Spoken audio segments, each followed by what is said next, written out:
हाय, आप सभी को स्वागत है हमारे विकास एजुटेक क्लासेज में। मैं आपको बता दूं कि आप मेरे चैनल पे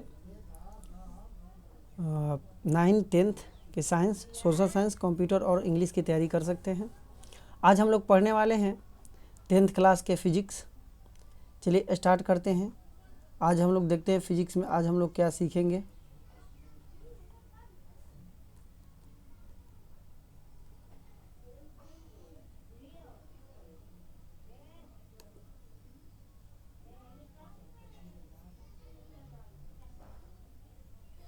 आज हम लोग सीखेंगे पहला चीज़, ये इलेक्ट्रिसिटी का मेरा पहला क्लास है। इसमें हम लोग पहला चीज़ सीखेंगे आवेश। उसके बाद में आवेश की उत्पत्ति के कारण सीखेंगे हम लोग। उसके बाद में तीसरा हम लोग सीखेंगे कूलम का नियम।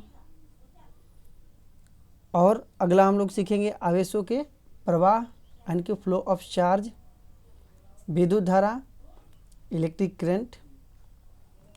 और 6वां नंबर पे हम लोग सीखेंगे विद्युत धारा के मात्रक। चलिए स्टार्ट करते हैं, बारी बारी से हम लोग सीखते हैं। पहले हम लोग जानेंगे आवेश। आवेश जानने के पहले अभी हम लोग एक प्रयोग करते हैं। देखिए एक प्रयोग कैसे करते हैं कि ये आप साधारण घर में भी प्रयोग कर सकते हैं। इसके लिए करना क्या है, देखिए कि जब आप एक कंघी लेते हैं और कागज़ के टुकड़े के पास जब ले जाया जाता है तो कोई प्रभाव नहीं पड़ेगा, परंतु जब कंघी को सूखे बालों में बार बार रगड़ने के बाद उसे फिर उसी कागज़ के टुकड़े के पास ले जाने पर वे कंघी की ओर आकर्षित हो जाते हैं। इससे यह स्पष्ट होता है कि कंघी पहले उदासीन थी, परंतु अब वे आवेशित होकर कागज़ के टुकड़ों को आकर्षित करती है। ये घटनाएं आप देखने को लिए मिलती हैं। हम घर में भी ऐसे प्रयोग करके देख सकते हैं। तो जब ये कागज़ को बाल पे रगड़ते हैं तो कंघी को जब रगड़ते हैं तो ये कंघी आवेशित हो जाती है। अब इस प्रकार से प्रयोग न सिर्फ कंघी के पर ही हम कर सकते हैं, बल्कि इस प्रकार के जो भी उचित पदार्थ है उसको रगड़ने पर आवेशों की उत्पत्ति होती है। ये तो मैंने एक एग्जाम्पल लिया। अब हम लोग देखते हैं उत्पत्ति के कारण क्या है, ये आवेश उत्पत्ति क्यों होते हैं। जैसे कि हम जानते हैं कि पहले पदार्थ के बारे में पढ़े हैं कि पदार्थ में जितने इलेक्ट्रॉन होते हैं उतने ही प्रोटॉन होते हैं, यानी कि जो भी पदार्थ होता है वो उदासीन होता है। ये हम लोग ऑलरेडी पढ़े हैं। आवेशों की उत्पत्ति के कारण में यही सबसे अहम बात है कि ये जो आवेशों की उत्पत्ति होता है ये इलेक्ट्रॉन के त्यागने के कारण होता है। जो इलेक्ट्रॉन त्यागता है, यहाँ देखिए कि जो इलेक्ट्रॉन त्यागता है वे धन आवेशित होता है और जो प्राप्त करता है वो ऋण आवेशित होता है। देखिए अब देखिए दोनों ए और बी दोनों वस्तु को देखिए, दोनों में इलेक्ट्रॉनों की संख्या देखिए, इसमें 4 3 2 5 और 3 2 5, इसमें भी 3 और 2 5 3 2 5, मतलब दोनों पदार्थ आप देख रहे हैं ए और बी, और ये दोनों में जितने इलेक्ट्रॉन है, जो प्लस है उसको हम प्रोटॉन माने हैं और जो माइनस है उसको हम इलेक्ट्रॉन माने। तो जितने इलेक्ट्रॉन है इसमें उतने ही प्रोटॉन है। आप ए बी दोनों पदार्थ को देखिए, लेकिन जब दोनों बराबर है यानी कि पदार्थ उदासीन है, अभी ये उदासीन अवस्था में, लेकिन जब ये एक इलेक्ट्रॉन इसमें से इसमें चला गया, अब देखें कि एक इलेक्ट्रॉन इसमें से इसमें चला गया।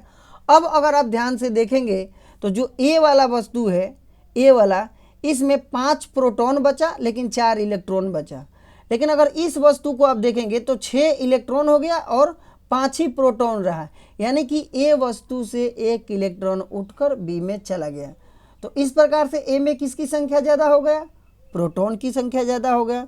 जब प्रोटॉन की संख्या ज़्यादा हो गया तो इस प्रकार से ए वस्तु में कौन आवेश हो गया, धन आवेश हो गया।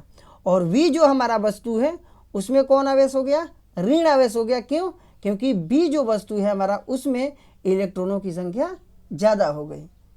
चलिए समझ गए। आशा करते हैं कि आप इस प्रोसेस को समझ गए होंगे कि इलेक्ट्रॉन के जो ये आवेश होता है ये उत्पन्न क्यों होता है, यानी कि ये उत्पन्न इसीलिए होता है क्योंकि इलेक्ट्रॉन का स्थानांतरण होता है। अब आप कहेंगे कि सर इलेक्ट्रॉन का ही क्यों स्थानांतरण होता है। इसके लिए आप पढ़े होंगे कि जो भी हमारे एक परमाणु होता है, परमाणु के जो बाहरी कक्षा होता है उस बाहरी कक्षा में इलेक्ट्रॉन ही चक्कर लगाता है। इसलिए जब भी हम किसी वस्तु पर रगड़ेंगे तो सबसे पहले उसका स्थानांतरण किसका होगा, इलेक्ट्रॉन का ही स्थानांतरण होता है। तो इस प्रकार से आवेशों का उत्पत्ति के कारण हम जान चुके हैं। चलिए अब आगे चलते हैं, हम लोग आवेशों के प्रकार के बारे में जानते हैं। आवेश दो प्रकार का होता है, धन आवेश यानी कि पॉजिटिव चार्ज, ऋण आवेश यानी कि नेगेटिव चार्ज। अब देखें कि यहाँ दो प्रकार के आवेश बना, एक धनात्मक और ऋणात्मक। जो धन आवेश होता है वो, जो धनात्मक होता है वो धन आवेश होता है, और जो ऋणात्मक होता है वो ऋण आवेश होता है। इस प्रकार से हम जाने कि दो प्रकार के आवेश होता है। आगे चलते हैं हम, अब सीखते हैं यदि कि n इलेक्ट्रॉन वस्तु A से वस्तु B में प्रवेश किया तो आवेशों की मात्रा कितना हुआ, कितना आवेश उत्पन्न होगा। n इलेक्ट्रॉनों की संख्या n है, तो उसके लिए हम Q बराबर n ई फॉर्मूला निकालते हैं कि जितना इलेक्ट्रॉन A से B में जाता है, जितना इलेक्ट्रॉन A से B में जाता है उसी के मात्रा को हम कहते हैं आवेश।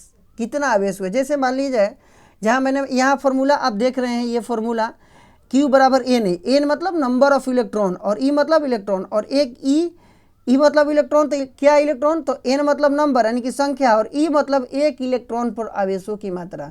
तो हम लोग जानते हैं कि प्रत्येक इलेक्ट्रॉन जो होता है उस पर आवेश कितना होता है, 1.6 गुणे 10 के पावर माइनस 19।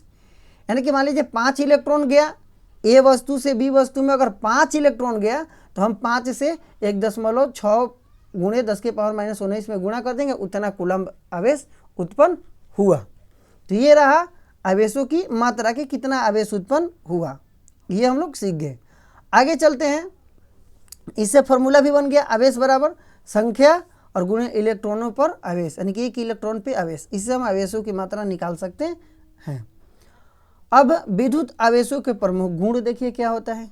तो विद्युत आवेशों के प्रमुख गुण होता है कि समान आवेश एक दूसरे को आकर्षित करते हैं, यानी कि एक समान ऐसे आवेश है ये दोनों, तो एक दूसरे को क्या करेंगे, एक दूसरे को आकर्षित करेंगे। असमान मतलब डिफरेंट, असमान मतलब होता है डिफरेंट, यानी कि ये देखिए जैसे ये अब देख लिए एक तरीका और ये दूसरा हुआ, तो ये दोनों एक दूसरे को आकर्षित करेंगे।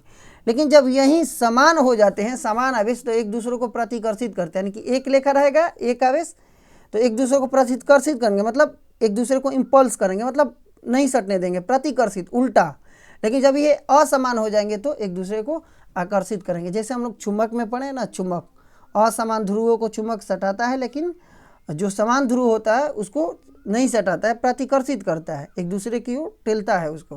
तो ये हो गया। इसको और बढ़िया से हम समझते हैं फिगर के माध्यम से, एक चित्र के माध्यम से हम इसको समझते हैं।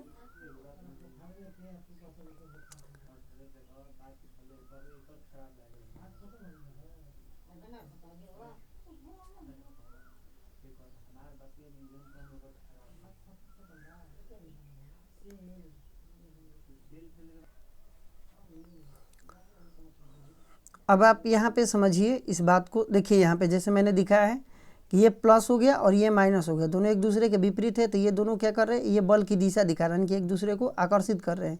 लेकिन यही अगर एक समान यहाँ पे हुआ, एक समान अगर आवेश हो गया तो एक दूसरे को क्या कर रहे हैं, रिपेल कर रहे हैं, यानी कि एक दूसरे को प्रतिकर्षित कर रहे हैं, अलग हटा रहे हैं। तो इस प्रकार से हम लोग समझ गए। चलिए आगे बढ़ते हैं। आगे हम जानते हैं कूलम्ब के नियम, यानी कि इन आवेशों पे आवेशित जो वस्तुएं हैं उनके बीच क्रियाशील आकर्षण या प्रतिकर्षण बल के संबंध में कूलम्ब ने नियम दिया है, जो इस प्रकार है। यानी कि जो ये लगने वाले बल है दोनों आवेशों के बीच में, उन बल पे कूलम्ब ने नियम दिया है कि कितना बल लगेगा। तो चलिए हम जानते हैं इस आवेशों पे लगने वाले बल के बारे में। दो आवेशों के बीच लगने वाला जो आकर्षण बल या प्रतिकर्षण बल होता है, वे दोनों आवेशों के परिमाण के गुणनफल के सीधा समानुपाती होता है, यानी कि दोनों जो आवेश हैं उनके परिमाण के सीधा समानुपाती होंगे। ये पहला नियम है। दूसरा नियम है कि उन दोनों आवेशों के बीच की दूरी के वर्ग के व्युत्क्रमानुपाती होता है। जैसे देख लिया जाए कि माना कि Q1 और Q2 दो आवेश हैं, उनके बीच की दूरी r है। तो कूलम्ब के नियम पहला क्या कह रहा है, हमारा पहला नियम कह रहा है, आप ध्यान से समझिए कि ये Q1 हो गया और ये Q2 हो गया, और दोनों के बीच की दूरी कितना हो गया, r हो गया। तो इन दोनों नियमों को अगर हम देखेंगे, मिलाएंगे, जैसे आप गुरुत्वाकर्षण का नियम पढ़े होंगे 9th क्लास में, जस्ट वही है ये नियम, उसी पर आधारित है।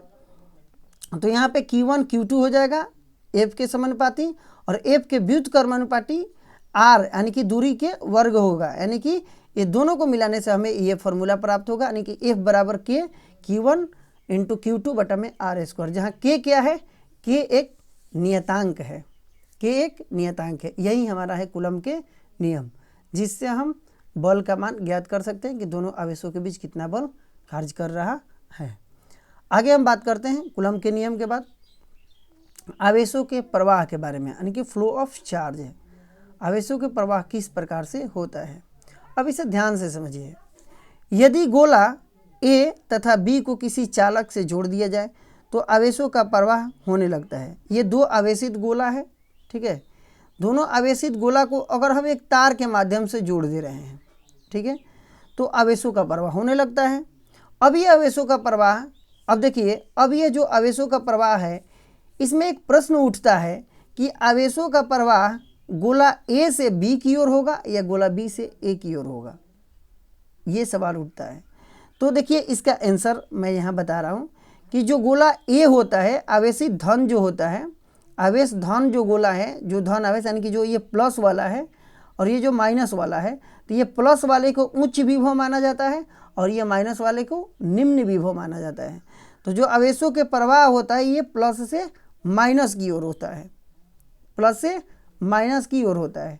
तो जो प्लस की माइनस की ओर होता है इसे कहते हैं हम लोग कन्वेंशनल धारा, यानी कि कन्वेंशनल करंट।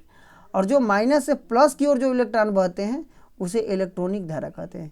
यानी कि अब ध्यान देने वाला है कि जो इलेक्ट्रॉन बहेगा वो बहेगा किसकी ओर, यानी कि प्लस से माइनस की ओर, लेकिन धारा उल्टा होता है। धारा को माना जाता है माइनस से प्लस की ओर, जिसे हम लोग इलेक्ट्रॉनिक धारा कहते हैं। समझ गए होंगे आप, ये हुआ धारा हमारा। अब आगे बात करते हैं इलेक्ट्रिक करंट के बारे में, यानी कि विद्युत धारा के बारे में। तो विद्युत धारा क्या है, तो किसी चालक में प्रवाहित होने वाले आवेशों के प्रवाह के दर को विद्युत धारा कहते हैं। समझ गए, किसी भी चालक में प्रवाहित होने वाले आवेशों के प्रवाह के दर को विद्युत धारा कहते हैं। इसे प्रायः आई से सूचित किया जाता है, विद्युत धारा को आई से सूचित किया जाता है और इसका एसआई मात्रक जो होता है एम्पियर होता है। अब देखिए ये कैसे इलेक्ट्रॉन फ्लो करते हैं। इस नाली में देख रहे हैं, फिगर में देख रहे होंगे, यहाँ पे इलेक्ट्रॉन फ्लो कर रहे हैं। अब देखिए ये थोड़ा यहाँ पे हम लोग फॉर्मूला में क्या पढ़े कि आवेशों के प्रवाह के दर, यानी कि विद्युत धारा बराबर फॉर्मूला हो जाएगा आवेश बटा समय, यानी कि प्रति इकांक, इसको दूसरे तरीका से भी अपने तरीका से भी परिभाषित कर सकते हैं। यानी प्रति इकांक समय में प्रवाहित आवेशों की मात्रा को हम क्या कहते हैं, विद्युत धारा कहते हैं। इसे अपने शब्दों में आसानी से हम बोल सकते हैं। तो यहाँ फॉर्मूला हो जाता है विद्युत धारा बराबर आवेश बटा समय, यानी कि इलेक्ट्रिक करंट, यानी कि आई बराबर Q/T। अब आगे हम बात करते हैं विद्युत धारा के एसआई मात्रक। तो विद्युत धारा के एसआई मात्रक एम्पियर होता है और इसे मापा जाता है एमीटर से। एमीटर एक यंत्र है जो विद्युत धारा को मापता है और किस इकाई में मापता है, किस यूनिट में मापता है, तो एम्पियर में मापता है। ये हो गया। अब हम लोग देखते हैं एम्पियर को भी परिभाषित कर सकते हैं कुछ इस प्रकार से। मान लिया जाए कि यदि किसी चालक से 1 सेकेंड में 1 कूलम्ब आवेश प्रवाहित हो तो उस चालक में प्रवाहित धारा 1 एम्पियर होगा। जैसे यहाँ देख रहे हैं 1 एम्पियर बराबर 1 कूलम्ब आवेश को यदि 1 सेकेंड तक प्रवाहित किया जाए तो इसी को मात्रा को हम लोग क्या बोलते हैं, एम्पियर बोलते हैं। चलिए ये मेरा विद्युत धारा का पहला था वीडियो, आगे लेके आएंगे दूसरा वीडियो। आशा करते हैं कि आपको ये वीडियो अच्छा लगा होगा तो लाइक कीजिएगा और शेयर कीजिएगा ताकि ये जो वीडियो है जो भी 10th क्लास के बच्चे हैं उनके पास पहुंच जाए। उसके अलावा जो भी कंपटीशन में अगर तैयारी करने वाले बच्चे हैं, लोग हैं, उनके लिए भी ये बहुत सहायक होगा। चलिए तब तक के लिए धन्यवाद।